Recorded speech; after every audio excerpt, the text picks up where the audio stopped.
മൺചട്ടികൾ അനുവദിച്ചതിന് കൈക്കൂലി വാങ്ങിയ മൺപാത്ര നിർമ്മാണ മേഖലാ കോർപ്പറേഷൻ ചെയർമാൻ അറസ്റ്റിൽ. CITU സംസ്ഥാന സമിതി അംഗമായ KN കുട്ടമണിയെ തൃശൂർ വിജിലൻസ് ആണ് പിടികൂടിയത്.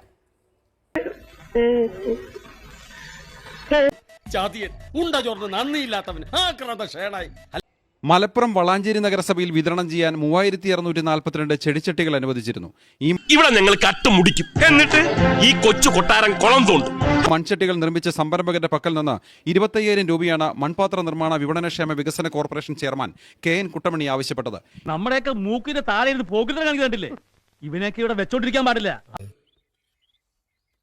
ഇത്രയും വലിയ ഗതികെട്ടവൻ ഈ ലോകത്ത് വേറെ ആരെങ്കിലും ഉണ്ടാവും എന്റെ കർത്താവേ. ടോണി സാറ് എന്നെ വിളിച്ചിട്ട് ചോദിച്ചത്, അതായത് ഒരു പീസിന് 3 രൂപ വെച്ച് എനിക്ക് കിട്ടണം, എന്നാലേ ഉള്ളൂ ഇനി അടുത്ത ഓർഡറൊക്കെ തരുള്ളൂ.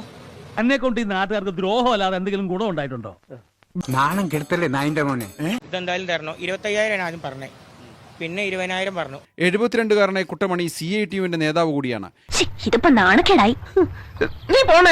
കളിമൺ പാത്ര നിർമ്മാണ മേഖലയുടെ ക്ഷേമത്തിനായി സർക്കാർ രൂപീകരിച്ച കോർപ്പറേഷന്റെ ചെയർമാനാണ് കൈക്കൂലി കേസിൽ കുടുങ്ങിയത്.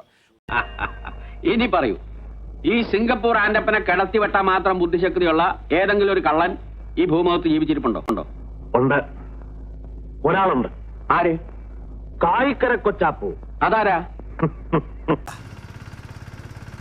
പറഞ്ഞിട്ട് കാര്യമില്ല. ഇവിടെ സ്കൂളിൽ പഠിക്കുന്ന പിള്ളേർക്ക് കഞ്ഞിയും പേറും, ജയിലിൽ കിടക്കുന്ന പ്രതികൾക്ക് ചപ്പാത്തിയും ചിക്കനും. എങ്കിൽ ഞാൻ പോട്ടെ.